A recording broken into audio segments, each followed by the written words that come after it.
Blog Talk Radio. Thank you, Gator. Good to hear your voice today. We also are simulcasting with Dr. Joe Gibson. Dr. Joe, would you identify yourself and your radio station, please, sir? Yep, this is Joseph Gibson, podcasting from Greensboro, North Carolina.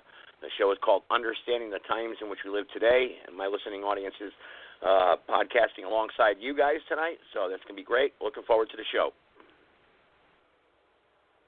Thank you, Dr. Joe. And David Broadhurst, our co-host here, tweeted earlier today, he's kind of a picture of America across the board amongst the patriot community, because people are they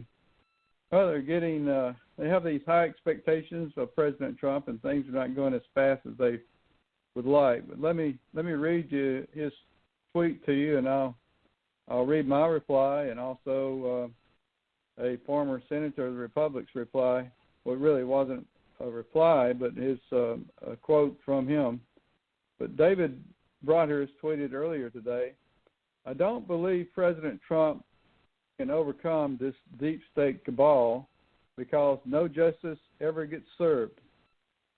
And I can see where David's coming from, because, like I said, there's a lot of Americans out there, especially amongst the patriot community, that have high expectations, and we're more well informed than the average American. So we have to ask ourselves, why is this moving so slow? Anyway, let me read what my reply was to the Gator. My reply was, "Justice will be served. Those of us in the patriot community have high expectations because we are better informed than the general populace. It will take time for them to catch up with us. Let's give President Trump the benefit of the doubt." Now I want to quote from a Facebook post from retired Republican Senator Pat Hatwan. And please keep Senator Hatwan in your prayers. From what I understand, speaking with him yesterday, he is now engaged with hospice to help him. So he's in dire health. So keep him in your prayers. And I'm going to quote Senator Hatwan. "Well, Trump has, one, shown the world that hydroxyquinone and zinc are so safe he takes it. Two, he has exposed the communist, globalist-run World Health Organization and defunded them, and is now investigating them. Three, he is not requiring everyone to take the vaccine. Four, he said there may never be a vaccine, and America is opening with or without it. Five, he has declared churches as essential and demands they be allowed to reopen. Six, and even if there is a second wave, he is not going to shut the country down. Seven, and last, and in all this mess, he has exposed Fauci and Briggs for the frauds they are, and the CDC for the fraud they are, and the governors for the frauds they are in most cases. Gentlemen, start draining the swamp. He said that too." End quote.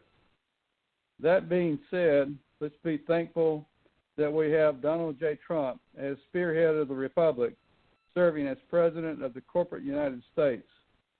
I'm going to ask Gene Hertler. Gene, would you have something you'd like to add to this? What I'd like to say is, and I'm aware that David Broadhurst is very much out there in the social world, especially as he runs radio stations and he speaks. And he has a heart for the people. He has a good heart. And with his thumb on the pulse, as an observer and seeing what's going on, and it's taking so long, because we've been at this for a long time. He's been at this for some years, and waiting for justice. It's a very difficult thing, as we know. I've been at it a decade. President Geiger, you've been at it for much longer.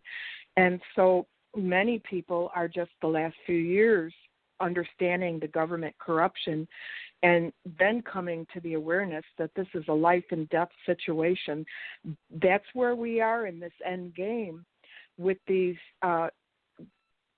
those that hate America and have infiltrated in America to take it down. We're in the end game.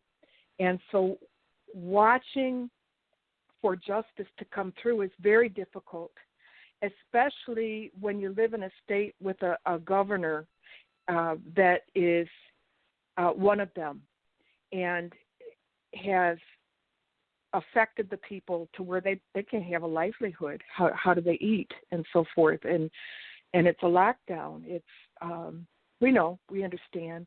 But what I want to say is, yes, there is due process of law coming because of President Trump and the white hats that are behind him.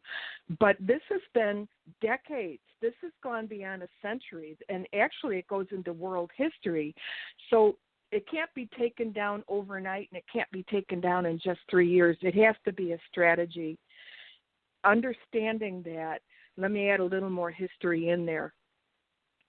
The people, this is we the people's government. Even though there's a corporation that is fraudulent, masquerading as the American Republic, it is we the people's government. And people generally don't know that because we haven't been taught that in schools. It was taken out of schools. So, and then there's been indoctrination, and we've been put to that they've changed meanings of words. So everything can look confusing, and the people are unaware. We're ignorant as a whole, as a body collectively, and ignorance means lack of knowledge. So it takes being awakened.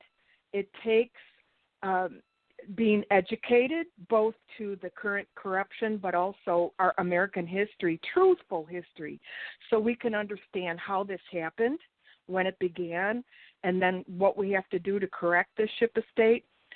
But the biggest element of all is it takes Almighty God, and it takes Him because He's the other party to the covenant of the Declaration of Independence. Looking at history, we see the First Great Awakening.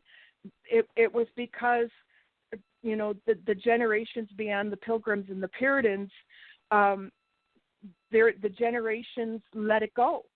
They didn't stay on course with the biblical lifestyle. And so there was a need for a great awakening. There was a need for a move of God. And there was, with George Whitefield and the open-air preaching and the thousands that came to God did in that time is He prepared we the people at that time to be ready for the war for independence from Great Britain. And He was in that. He's the one that gave them victory. And then the Second Great Awakening, we go forward another 100 years. We have the Reverend Charles Finney. That was stemmed from a scandal, a Freemason murder of William Morgan. And that was an explosive awakening. And what that did is the people needed to be stirred. The enemy got in, infiltrated all the government offices, infiltrated the news media. And we have a parallel situation to that. There was obstruction of justice. And it took a move of God in the people. It took the people to turn to God and to begin praying. And then God moved, and that's an extraordinary story. The same thing with the Third Great Awakening, right before the Civil War. So all of that to say, we have to know our history to understand where we have been as a body of people, a nation of people, and then trace it forward to where we are now. And then we can have some understanding of the past. We can understand the present because of the past. And when we understand our present, we'll know what action we need to take. So going forward. But the action where we're at right now is the people. The people must call out to Creator God and repent before Him. Repentance simply meaning turning to God, changing our ways, turning to God. And so that's what I would like to bring forward, President Geiger, is that We need God. We need the Creator, just like our founding father and fathers and mothers had, and just like our forefathers and foremothers had back with the Pilgrims and the Puritans in the very early days. Thank you, sir. I yield the floor. Thank you, Jane. That's very true. While you were speaking, I thought of this. I really need to issue a stern warning for those who might want to take things in their own hands and not trust President Trump. If you do that, in essence, you're going to make yourself a tool of the deep state. I would warn people about not trusting President Trump, not trusting his timeline, and starting to take things into their own hands and take actions that are not authorized. So take that for what it's worth. I implore you to go ahead and trust President Trump. You know, Jane just spoke about the Lord and how America needs to turn its heart toward the Lord. But I believe part of that process has got to do with the Lord placing President Trump where he is, because if he were not where he is, then we would have somebody else there who would have had the destruction of America on their mind, and we're just going to be put there to finish the job that Obama did. And you all know who that would be. So I would say let's trust President Trump, let him finish the course. And along with that, Roger Waters made a point earlier. I was talking to him today about trusting President Trump and the overall timeline that President Trump told us to look for. Roger, what would you like to say about that? Yes, sir. Well, during the campaign back in early 2016, standing with about 12 other Republican candidates, he made the comment, in order to clean up the deep state, it was going to take 4 years for the preparation, and then the second 4 years, or, the last part of this 8-year term would be the prosecution. And I remember looking at the other men on that platform, because they are all part of the deep state, and they looked at him dumbfounded, and he actually turned the tide by making that comment. He was the only one that said justice would be coming, but understand it's not going to come the second day I'm in office. It's going to take time. They had the idea of who did what. They had to wait for the proof, because even President Trump has to obey the law, he has to obey the Constitution, and he has to do things in accordance to the way the law is set down. So evidence is needed. Evidence needs to be provided. And right now we are in the process of closing out the gathering of the evidence. His fourth term, or his fourth year, is about to come to a close. If he's reelected, you can expect major events taking place next term. That's in accordance to what he said, and he hasn't said any lie as of yet. And I yield, Mr. President. Thank you, Justice Waters. I wonder if Governor Carpenter, do you have anything you'd like to share in this regard? Thank you, Mr. President. It was just a few days ago that President Trump was speaking to, I think it was the Conservative Caucus. Now, he said that the third quarter would be the transition. The fourth quarter would be coming out from that third quarter, and next year would be overwhelming. He was speaking economically. But yeah, he was still indicating in the context that we are in a transition period, as we well know. And we understand that rule number one, follow the money, always applies. And so not only is the battle we're engaged in to take down the corruption, and that takes time. But apparently, from all the indicators, we're just about there, because the third quarter starts in just a few days. So I am been made privy to what is in our future, and our future is what we make of it. But let me say that for those who are equipped, the future will be very bright and very prosperous, and you need to get on board. This is your country. This is your republic. This is your representative government. And representative means that somebody has to represent you, be it yourself or a quorum of people, according to the Constitution. And there's plenty of room for all of us.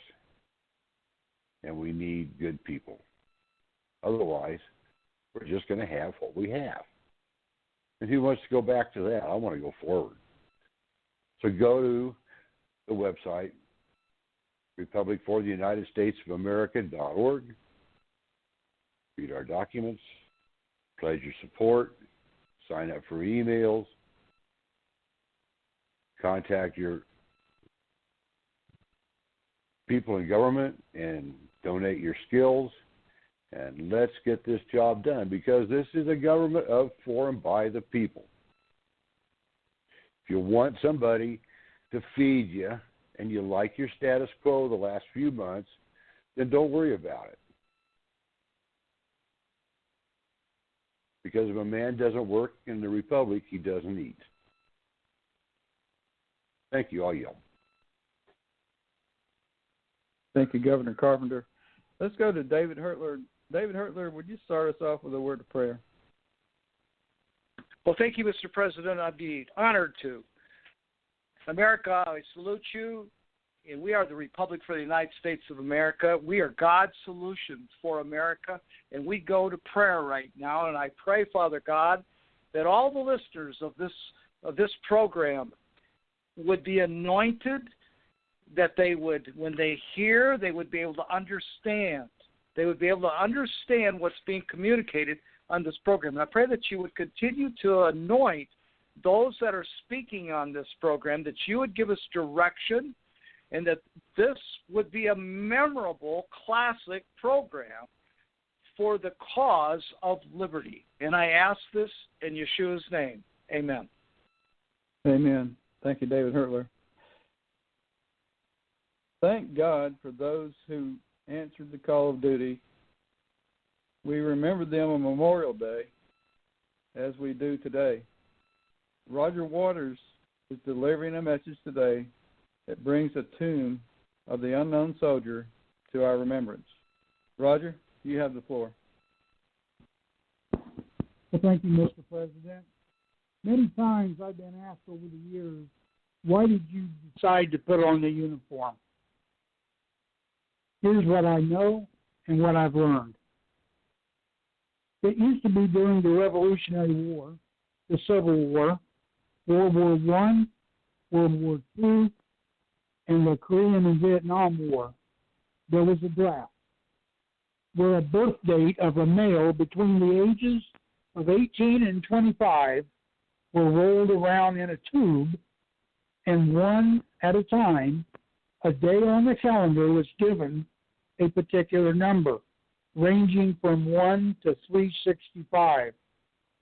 If you were under 100, you were drafted regardless. If you had 100 to 200, you may be drafted or you might be on a standby status. If you're 301 to 365, you were safe for that year.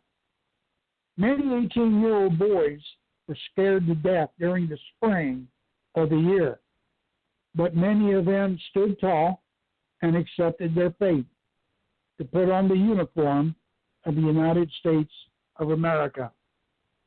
Before 1973, anyone who put on the uniform, the Army, the Air Force, Navy, or Marines, and even the Coast Guard, and said goodbye to family and friends, lovers, wives, and children, in which now 400,000 are buried in Arlington, Virginia.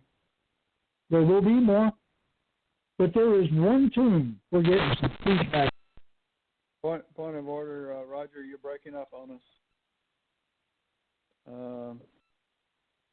Everybody hearing him break up? Okay, can you back up about 30 seconds, Roger, and start again?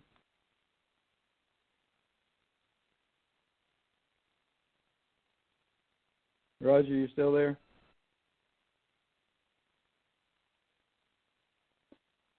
All right, this is live radio, folks.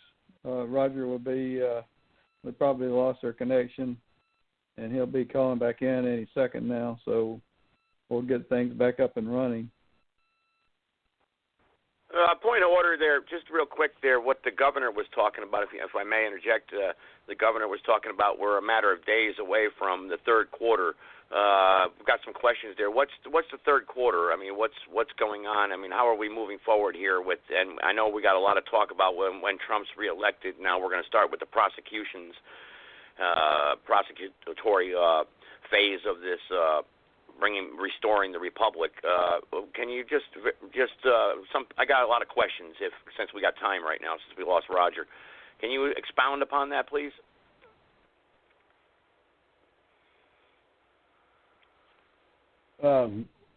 This is Governor Carpenter.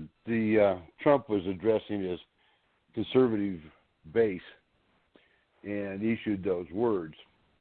And so in order to understand those words, you have to understand the context and the background. And the context is he's talking about the economic outlook. So the third quarter begins to transition. And as I've explained for years, we're in a economic transition as we come out of this financial downturn. Things have been slated for the Republic to be stood up, and it has to start with the finances. And it was Yahoo News about a month ago that reported that the Federal Reserve had been absorbed into the Treasury, and we were no longer operating under a debit system from the Federal Reserve, which meant we were transitioning into that President Trump referred to as the transition period. So I can't put any time frame other than quote what he said. It's a record, and he said that the third quarter would be the transition, and the fourth quarter would be coming out of the transition. So expect for things to begin moving, and I believe that arrests and indictments, and there's a lot of things that are going to play into this next quarter, beginning June 1. Hope that helps. Thank you.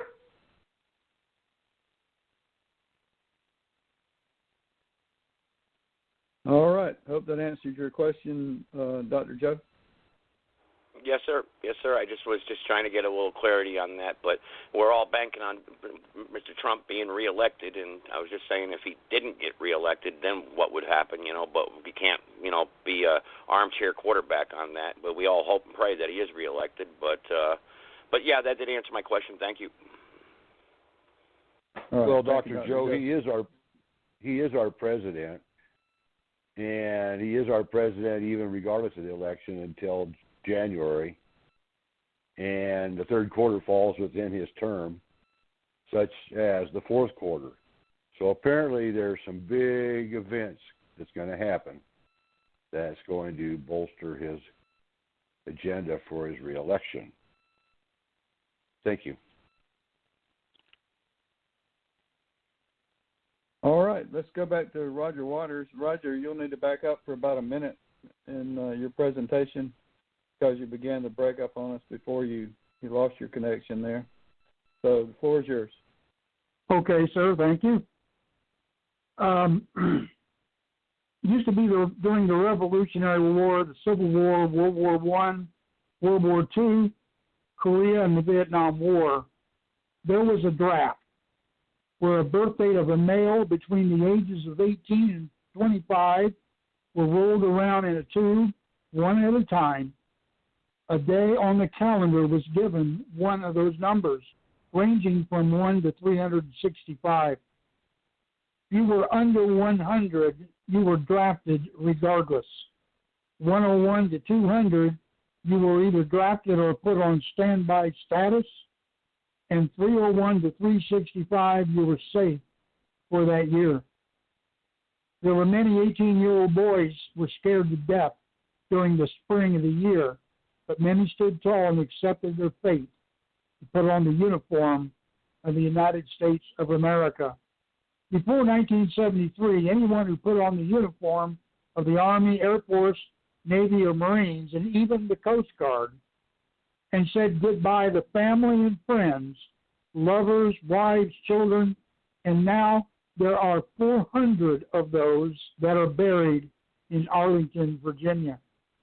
There will be more, but there is one tomb that stands tall, front and center, the tomb of the unknown soldier. Many have asked me, being a former Marine, what is it like to do duty like that? In the Marine Corps, there is embassy duty, then there's the duty at the unknown soldier. That place of rest is dedicated to all those who went into battle, died, or were missing, and their remains were never found and never brought back home to family, friends, and a grateful nation. There is a procedure that takes place at the tomb between three soldiers. They carry a rifle with a bayonet while they walk past the tomb. They only take 21 steps, which commemorates the 21-gun salute.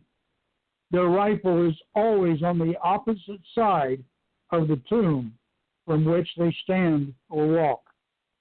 Once they have taken 21 steps, they stand at attention for 21 seconds, do an about face, and walk back 21 steps back to where they started. This they do for 30 minutes. Then there is a changing of the guard, and 3 new soldiers start the next 30 minutes. For a Marine, it is an honor to do that because as a soldier from any branch, you have the understanding that civilians just don't get it. As a civilian, you have the luxury of being nice or bad, biased or not. You can say and write things that hurt people, and there are those that may dislike what you did or said, but that is the freedom that you have.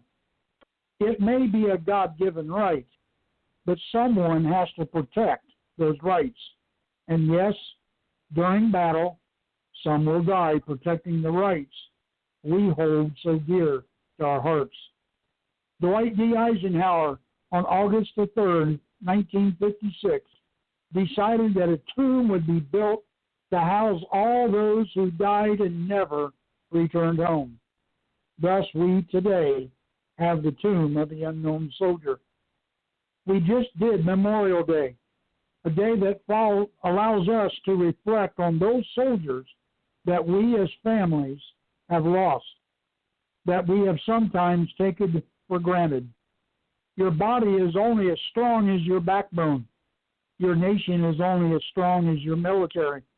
President Trump did something yesterday that brought tears to my eyes.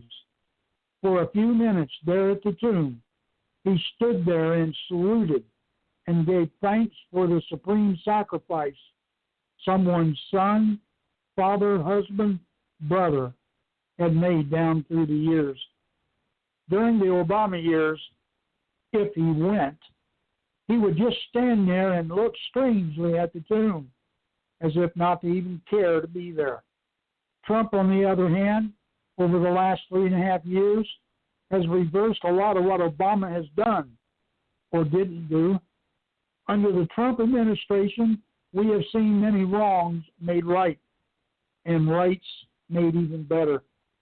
No one can say we are worse off today than we were 3 years ago, but now we are in another war. This one is called COVID-19, and it is a silent killer. Problem is, most who die don't really need to die. We have governors who think their private agenda is more important than the Constitution. We have some leaders who would rather keep you shut inside your 4 walls than allow you to go back to work and provide for your family. These people who thrive on tyranny think you are just plain stupid and not educated enough to make it on your own. They need to tell you what mask to wear, what color they need to be. Then they tell you what vaccine you need to take. No matter what you may want, to them, you are just cattle being herded to the slaughter. I mean, how dare you not dying during this horrible pandemic? So they find another way to kill you. Enter Sleepy Joe Biden. See, if he should win, because of all the mail-in ballots, of course, he will not be making the decision. The bankers, the Rothschilds, the Rockefellers, the Kennedys, and so forth will be calling the shots again.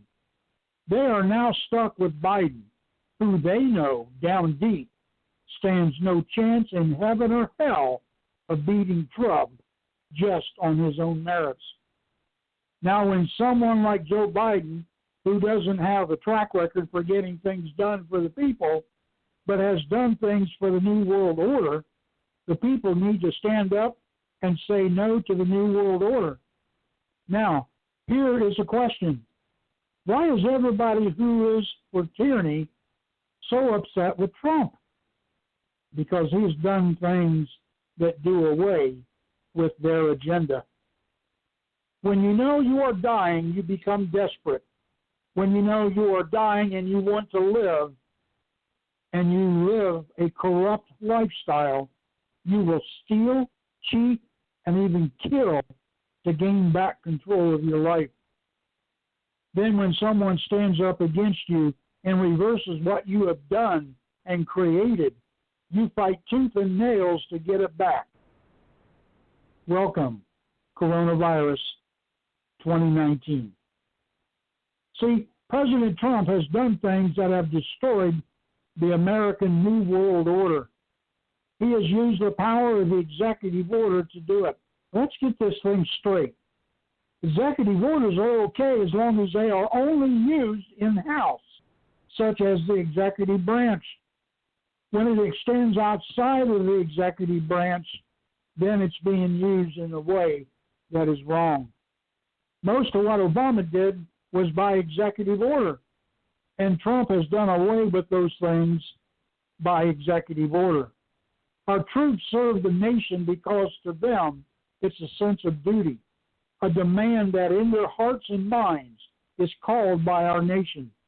They go through a boot camp to learn how to live in a military lifestyle, how to follow orders, and how to have each other's back. In John 15:13, Yeshua says, "Greater love has no one than this, than to lay down one's life for his friends." When you look at it from a soldier's viewpoint, there is only one goal, and that is to protect our Constitution, preserve it, and follow it as it was originally written. Not every soldier goes in the military with the obligation to just serve the Constitution. Some are there because it's just a job. Protection for a personal life with little care for the Constitution.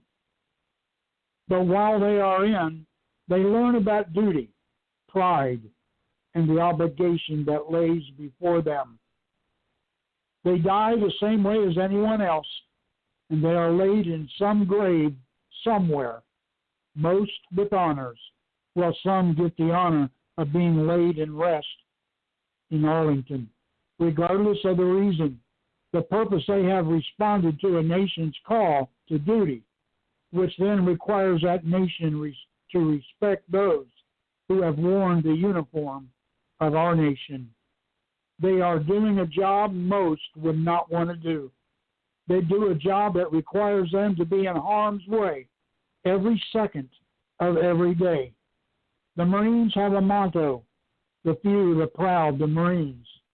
The Army, Navy, and the Air Force have their mottos as well. And in times of peace, they do competition with each other. But always remember, They all work together for the same goal, to preserve our Constitution. We have come to a point in our nation's history to where the Founding Fathers found themselves at a point of no return. The liberal courts tell us that churches and those who believe are not in their right minds, that they have all the answers that we need to live together.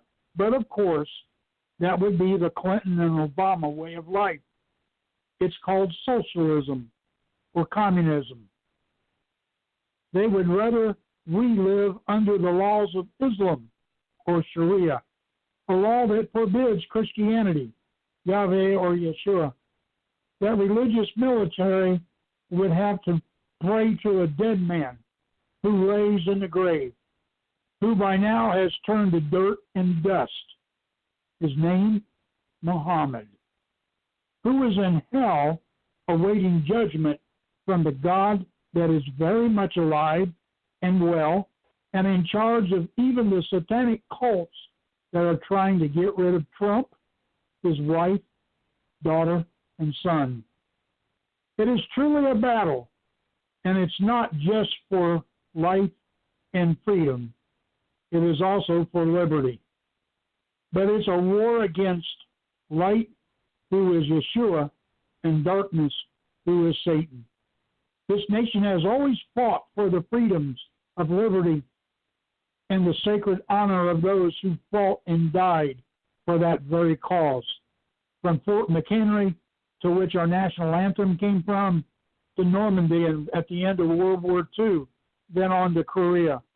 After that, tyranny set into the White House, and wars were not against darkness, but against light, against us, and against our Constitution. This republic will preserve and make even more the cause of respecting those who put on the uniform of the United States. We will, in fact, take care of those who do come back, disabled or not, because they deserve the honor and the place upon this nation when they left their families and loved ones to protect you. This republic will never forget that. So help us God. I yield back the floor, sir. Thank you, Roger Waters. Very moving message. Let's go to Dean Henning. Dean's going to tell us how we can get involved with our republic. Dean, you have the floor. Thank you, President Geiger. Thank you, Justice Waters. I'm very humbled by our military and what they've all stood up to do for America. You know, as we all stand united together in this time, we honor our military friends and families that are fighting and keeping us safe as we remember the fallen Americans that gave their all for our liberties. We must stand firmly on the foundation of our Father God. We must all give thanks to where it belongs, to our Father God and all Americans that put it all on the line for us all.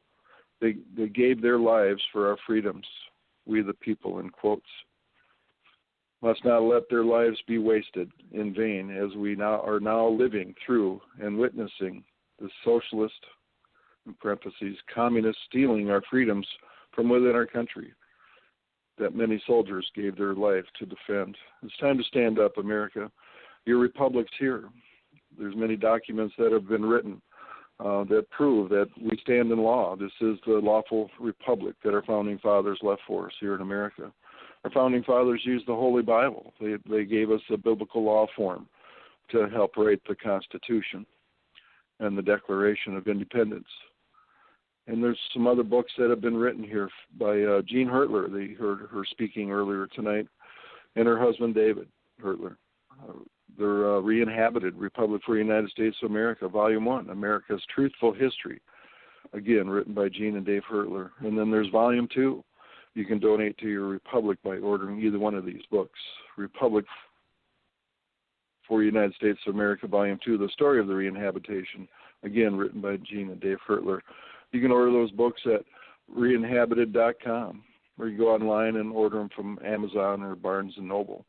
And don't forget, our first founding president, our restoration president, James Timothy Turner, an American president and a political prisoner. It's a legal brief and appeal to the courts of heaven A book was written by Gene Hertler. Again, you can order that book at reinhabited.com. You know, it's time to educate yourself and take control of this great American republic that our forefathers left for us to protect and enjoy. We are holding your seats and the title to the America's Republic. You just need to want it back. Take ownership and spread the word, America. You can also go to republicforunitedstatesofamerica.org. That's where you can find the Declaration of Sovereign Intent and the Proclamation of Claim of Interest that was written by many great patriots back in 2010 and served on the world. We gave the world notice. Your republic's here. America's republic is restored. Stand up, America. Go there and educate yourself. You're one of we the people. You know, if you've taken the pledge, I pledge allegiance to the flag of the United States of America and to the republic for which it stands, one nation under God, indivisible, with liberty and justice for all. At that national website, republicforunitedstatesofamerica.org, you can donate to the Republic by ordering a Forever Glory flag that was voted on by the Republic Congress. And then read the Declaration of Sovereign Intent, the Proclamation of Claim of Interest, affirm your support, join the email list, volunteer your skills, contact your state. There's many things there that will help educate yourself. There's a video there from President Geiger. There's many other things that can help educate your time that you're spending home alone with your family and friends. You know, for some of you people that have some question or concern about if President Trump is moving forward, I believe that President Trump has been given a plan, just like there's many patriots here on this call, that something is about to happen in America. You know, Trump, when he was speaking to the UN, this is his quote: "In America, the people govern and the people rule, and the people are sovereign. I was elected not to take power, but to give power to the American people where it belongs," end quote. That's President Trump. God bless America. Thank you, President Geiger. Thank you so much, Governor Henning, Wisconsin, Free State. Wonderful job. Let's go next to David Hertler, and without causing any dishonor to our American heroes, I think David's going to talk a little bit about some of the more modern wars that we've been involved in, and maybe the reason we were involved is not exactly what our forefathers would have envisioned. But David, you have the floor.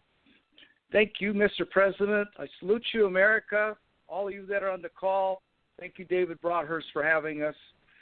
You know, when I was going on 16, I got on my bike. I was only a block away from the main intersection of a very small town, and here were two black cars coming through, and on the top of one car were speakers, and Kennedy was campaigning for the presidency. I finished my high school years, moved to Colorado, and then I went in the United States Navy and went to boot camp at Great Lakes. And when I got out of Great Lakes, I was sitting at O'Hare Field waiting to fly back home, and one of the guys in our company came up to my table while I was finishing my meal and said that the president was assassinated. So those 2 weeks that I flew back home was saturated with the falling out of the assassination of JFK. I have a son that's going to turn 49 this year that served 4 years in the United States Navy. I also have a younger son that years back decided to go in the United States Air Force. And he wanted my wife and I to attend his boot camp graduation. So we went to San Antonio, Texas. And in that stead, he wanted me to meet him at church on Sunday morning. And so my wife and I went to that church, and before services started, we were sitting way in the back, and they were singing songs like Lone Star's song, "I'm Already There," and different patriotic songs. And they had their hands, they were shoulder to shoulder. They weren't holding on to hands. They were standing, and they were weaving, and they were singing, and they were going along with the song. And then service started, and they were praising God. And these guys that were serving our country in the United States Air Force were praising God in unity like I'd never seen before. And then there was this honoring the parents that served in the United States Armed Forces, and they all stood up and applauded. And I'm not making a mountain out of molehill here. They applauded us for nearly 5 minutes for serving our country. And I can tell you, I was totally broken into tears. You know, I look at my life in serving in the Navy. I look at my son's lives, and I've seen different clips on TV or on the computer. But I went to Lone Star's song, I'm Already There, and on one of his productions, they show a lot of soldiers coming home, and you see the tears in the kids' eyes, and they're hugging their dad, and they know their dad's going to have to go back, and you see the wife standing there watching the kids, and she's got tears in her eyes. You see the parents that are just weeping. They're happy to see their son or daughter, but hey, they know they're going to go and serve some more. And when I listen to the words of that song, tears come to my eyes. And I look at what I just exclaimed to you, what I just told you. There's a leader before the song even gets started on this one YouTube, and it says, now I'll remind you that this song probably came out, you guys out there that are listening to me, you probably know exactly what year it came out, but I'm guessing some 15 years ago. I might be off by 5 years, I don't know. But this leader that's before the song, it says, in the past 100 years, the United States has constantly been fighting in wars and has suffered many losses. Now, I know, and I have been reading and I have been told that all wars are banker wars. The banks will supply the enemy and the ones that they want to win the money to fight the war. That bothers me. That kind of stirs me. I got to do something with that. World War I in America, in Americans, there was 116,516 dead, 204,000 wounded. And in World War II, 405,399 dead, and wounded were 670,846. Korean War, 92,134 dead. 128,650 wounded. And here's Vietnam. 153,303 dead. 211,454 wounded. Now, during this production, Afghanistan, they had 9,971 dead with 12,035 wounded. Then you have Iraq with 31,965 dead, 36,935 wounded. And when that leader and when that production was out there, they also had on the leader that even now approximately 90,000 U.S. troops are stationed in Afghanistan. And we know Trump did away with that. He called a whole bunch back to America. We know that. Trump is into defending this country by keeping enemies out of this continent called the United States of America. You know, these people that I see that are crying, these people that come home with no limbs, they're missing an arm, they're missing a leg, maybe missing both legs, they deal with the emotional burden of leaving their loved ones. They face unimaginable horrors on the battlefield. They share death in the face every day. They risk their lives to protect their families and their country. You know, they deserve more than just monuments and a day of recognition. When JFK was assassinated, going back to 1963, November 22nd, You know, LBJ comes in and he extends the war in Vietnam. And there was demonstrations that were going on across the United States. We don't need to be there. We don't need to have our troops over there. Oh, no. LBJ made sure they stayed there. And I gave you the figures. 153,303 dead. You know, when Trump was standing on the stage running for the presidency and they were asking questions on national TV, all of a sudden it slipped out. Trump said to Jeb Bush, your brother was wrong in going into Iraq. And Jeb Bush couldn't believe what he was hearing. And Trump said, there were no weapons of mass destruction in Iraq. I immediately knew, and I knew before, that Trump was called by God to take on the establishment.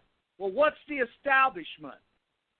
Freemason progressive presidents selected, not elected.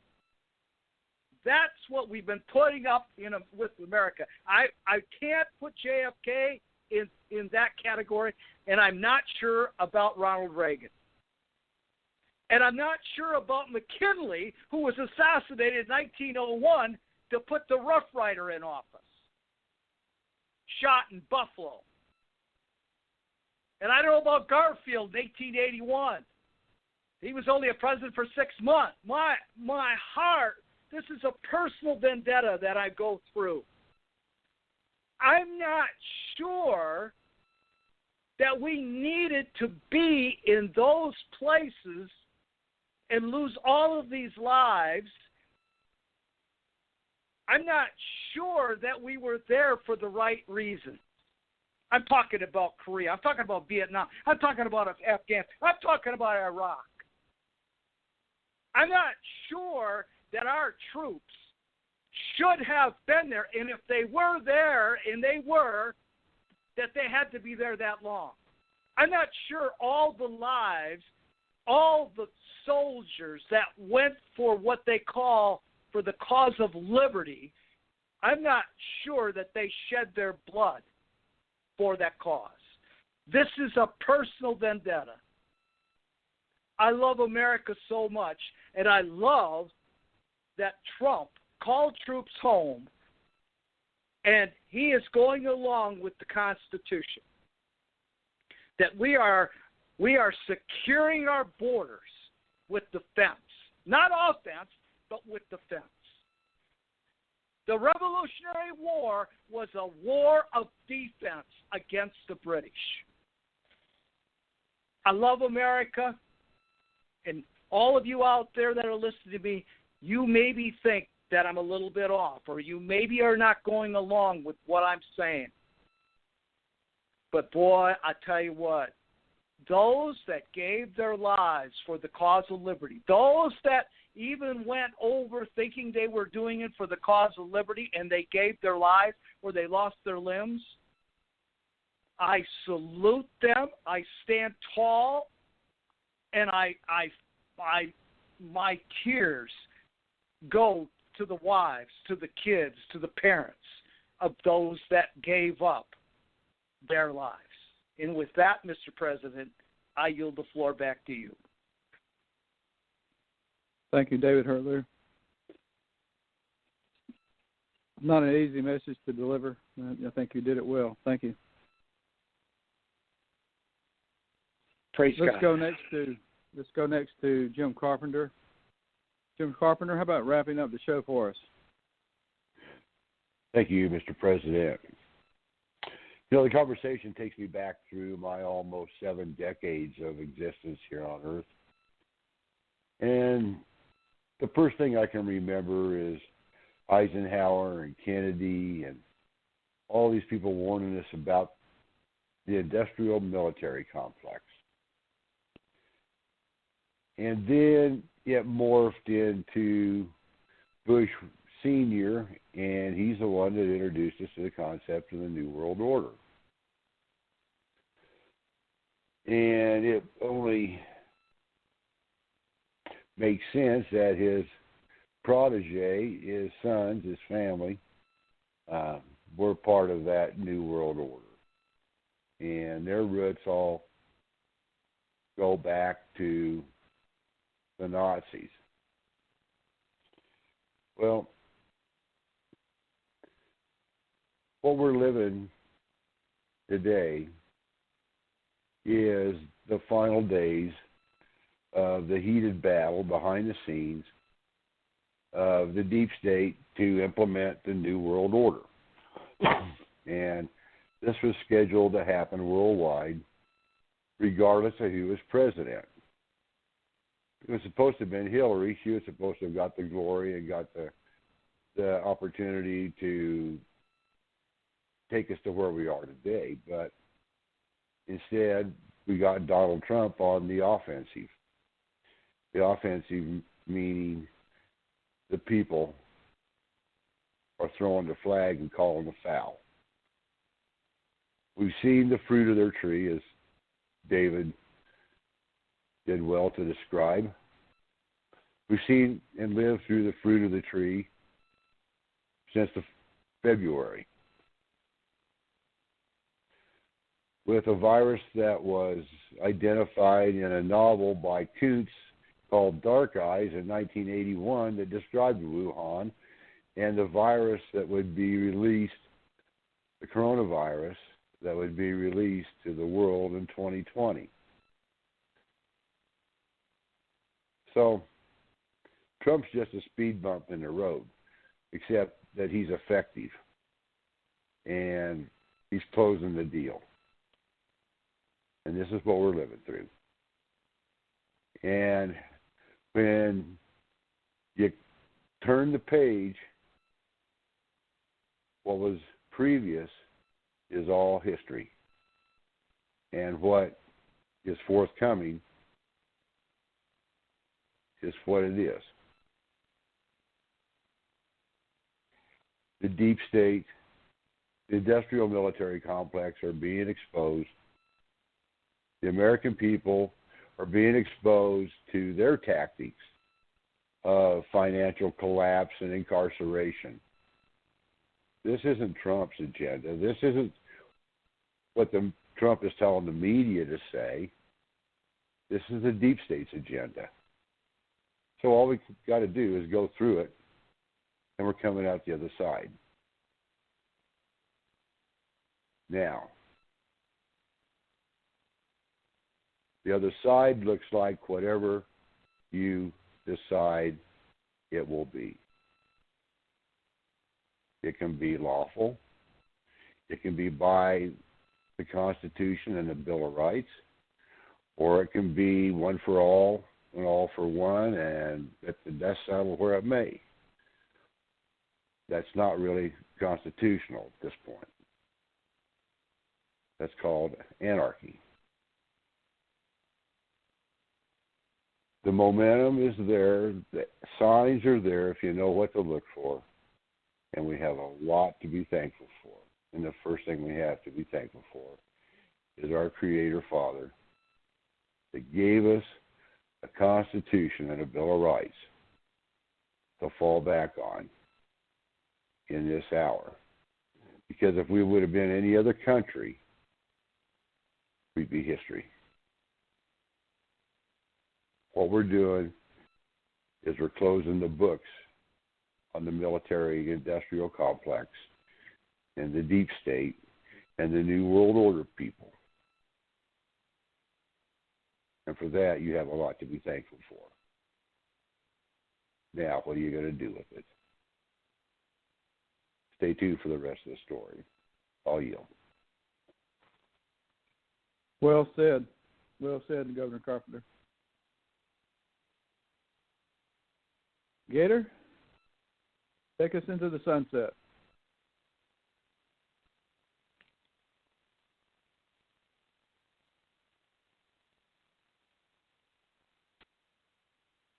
All right, everybody. That was we were simulcasting there with the Republic Radio 101 and forthepeople.com, and obviously the Republic there. They've A lot of people don't like what they have to say, and they want to be entertained and want to be happy and laugh and giggle and whatnot, and that's fine. And look, the fact of the matter is that the system itself is a boring system. I mean, you got to go in, and it's a paperwork system. It's all nonsense, and we don't want the guns drawn and attack each other. I mean, we're all happy here, living in our comfortable little houses. We got our stimulus checks. Everybody, I think, did, and just go out and do your thing. And this is your country. This is the way you like it, and this is the way we want it.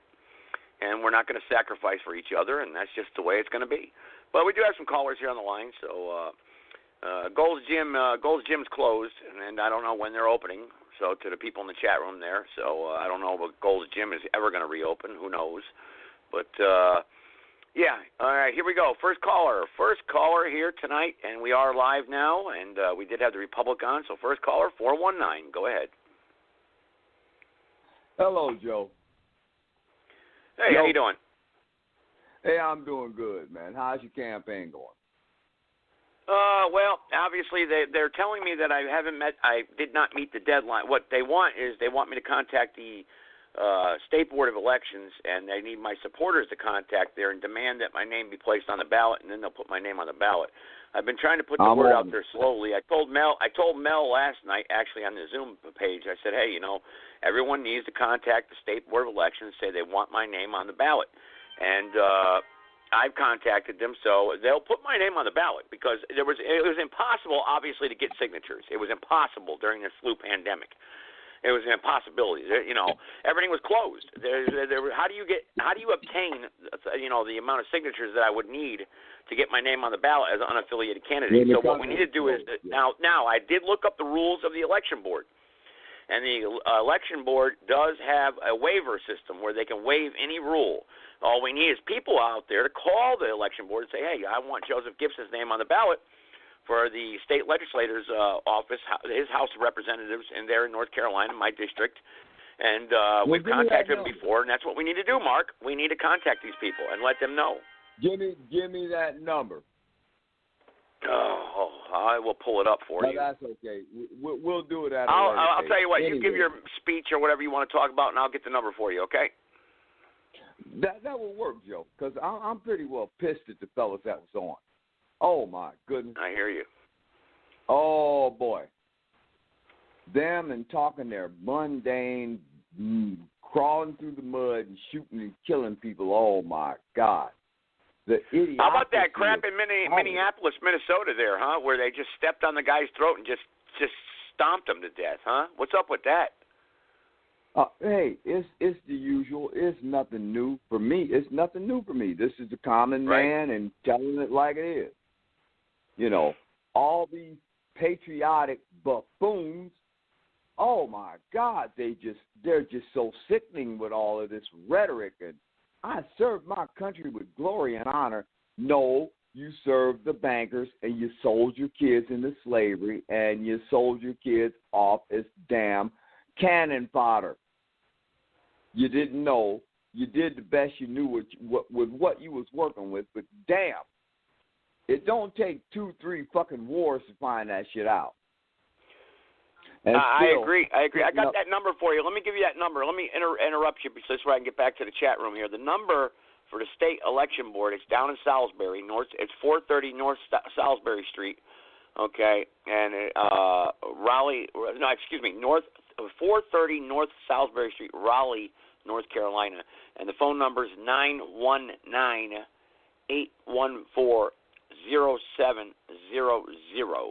919-814-0700. And you need to demand that my name gets put on the ballot here for the 2020 election. And because I do have quite a following here in my county where I can probably make a difference here. And that's the start. And we'll start here at the local legislator, and then we'll go to the United States office if we're still here 2 years after that, which I seriously doubt because this country is going downhill fast. The campaign's still rolling. I'm still out there wanting to get my name. I mean, we could write my name in, but who's going to do that? They want to see your name on the ballot. If people see my name on the ballot, they will vote for me. They will. Because I'll be out there campaigning. We got to get my name on the ballot. That's the key, Mark. We got to get my name on the ballot. I'm on that call. But, back to these damn lily-livered fucking war-mongering sons of bitches who just, we did it for our country. No, you fucking didn't. Oh, my God, they just upset me so with this patriotic bullshit. And I would hope any of them would get up here and speak to me in person. I'll put them straight. And it's nothing against my patriots that were out there. I followed, I joined because I'm a patriot. And now the enemies are here in our damn homeland. And nobody wants to fucking grunt against them. When a fucking enemy is brother, look what they did to me last week in court. Look what they did to me. The reason why I can't have my children live with me is because I don't respect law enforcement, and I'm anti-government. That's why. And I do a controversial radio podcast. That's why. Yeah. That's why my children are not allowed to visit me. That's why I'm not allowed to visit my children for 1 year. 1 year I'm not allowed to see my children. Joe, you are pretty damn controversial, but that ain't no fucking reason. Well, what's that got to do with how I raise my kids? Exactly. So they full of shit, man. Come on. Oh, they are. It was the judge there was sitting on the bench. I could tell already. The game was rigged. Like I always, the game is rigged. It's been rigged for a long time, and they played their games, and and that's the way it is. And the pipsqueak prosecutor that was representing the other half of me there, just did a terrific job. I don't know. I don't know if she paid the guy or not. I don't know how she paid him, but she did rip off $2,500 out of my bank account. But it's just the way it is. It's just the way it is. It's the way it is. There's nothing I can do about it. So I'll live my life, and when my kids get older, they'll learn the truth. That's all.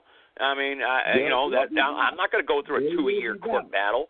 I'm not going to be going through parenting classes and mediation meetings and hearings and stuff like that. I'm not going to do it. I'm not going to do it. Simple as that. Yeah. For the simple reason they always tell you, this is a problem that you started, and there's no reason that you can't stop this problem, because if you understand what's going on, you can change. You can be the change that you're looking for until it comes to the fucking government. That's right. They want me to bow down. They want me to bow down. I'm surprised they don't put a court order in, maybe. They're probably going to do something like that next time. You want to see your kids give up your radio show. They may do something like that. Who knows? It's Rockingham County, North Carolina. It's a kangaroo court system. Kangaroo. That could be racist. That could be racist now. Because I said the word monkey, I call my kids little monkeys, so that's that, because my little monkey, I call them little monkeys. That's racist. That's racist. That's racist, Mark. That's racist. No, you didn't, Joe. Yeah. I know. I don't know. I don't know. It's just crazy. Damn, Joe. I know it. Yeah. The thing of it is I got all the evidence in the world. For God's sake. So it's safer for my children to grow up in a shelter than it is for them to grow up in their own house. I'm willing to give them the house. They can have the house. I'll move out. But that's, that's going to be determined. So we'll see what happens. I'll move out. I don't care. They can have the house. I'll give the kids my house. And she can raise the kids at my house for all I care. I don't care. But just let I just want access to the kids. But you come, motherfucker. You can come here and live with me. Fuck it. I don't give a fuck. There you go. Why not? Maybe I should be homeless because she's homeless. She's in a shelter. No, maybe that's what I need to do. Be homeless, right? Well, no. That's what the key. That's what obviously the judge is sympathetic towards homeless people. They have more of a right to raise their children than a guy who owns his own business and owns his own 2 houses. Then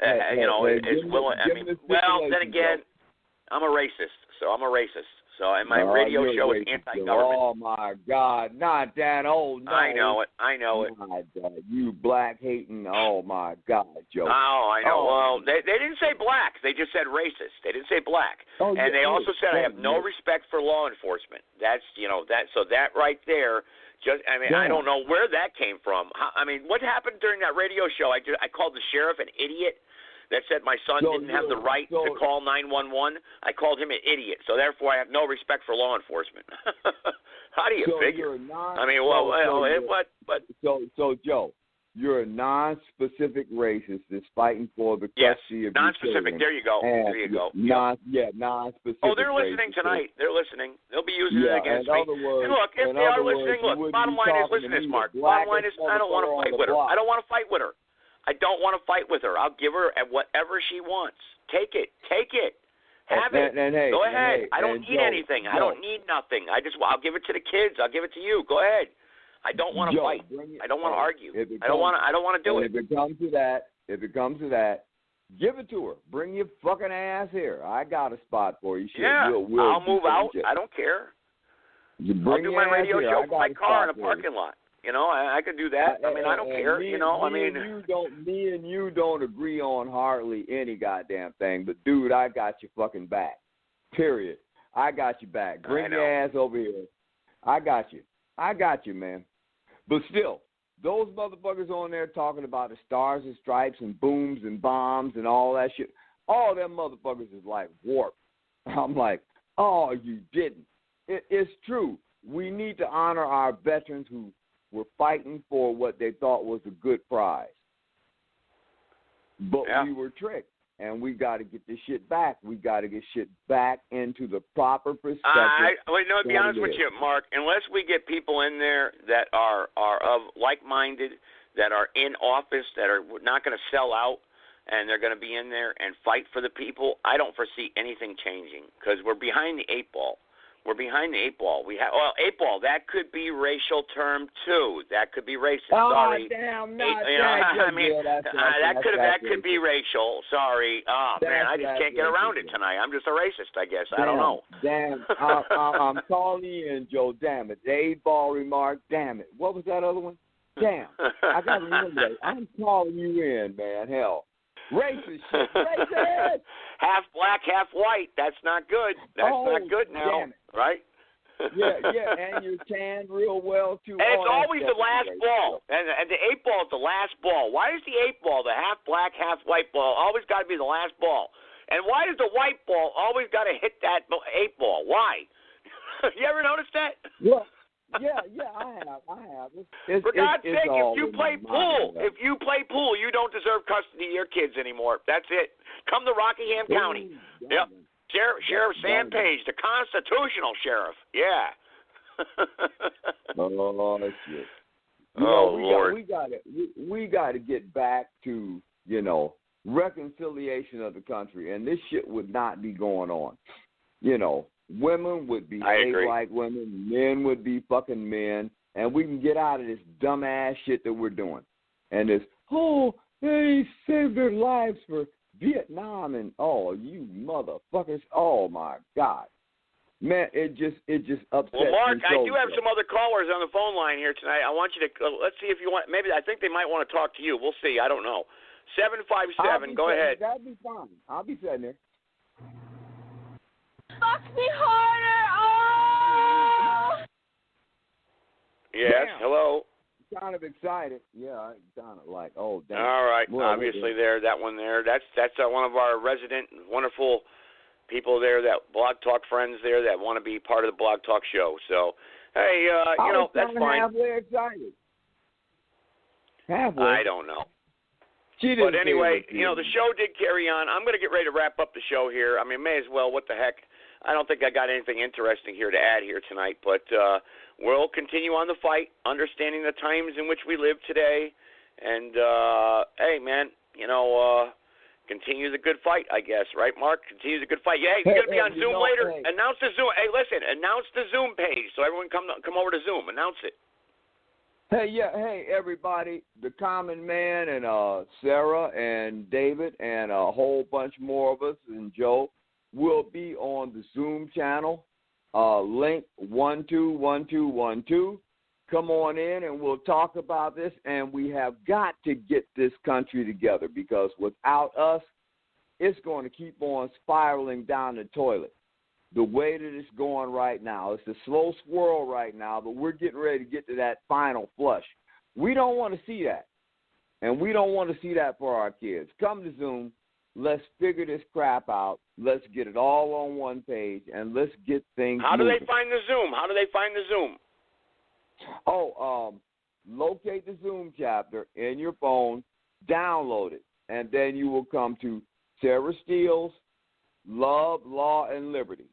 And last 5 numbers, 5206, code to enter 121212. Come on in, and, hey, let's get a discussion going on, and let's get these things together, because without us, there is no U.S. without us. What's the meeting ID? Some people want the meeting ID. What's the meeting ID? You got it on you by any chance? Let me check it out. Hang on, I think I got it over here. I think I may have it actually. I used to have it. Oh boy, Mandelicon said it last night about 30 times, so I don't know. But it's let me see here. Hang on. Oh, it's 931-487-5206, and their passcode would be 121212. Again, 931-487-5206, 121212.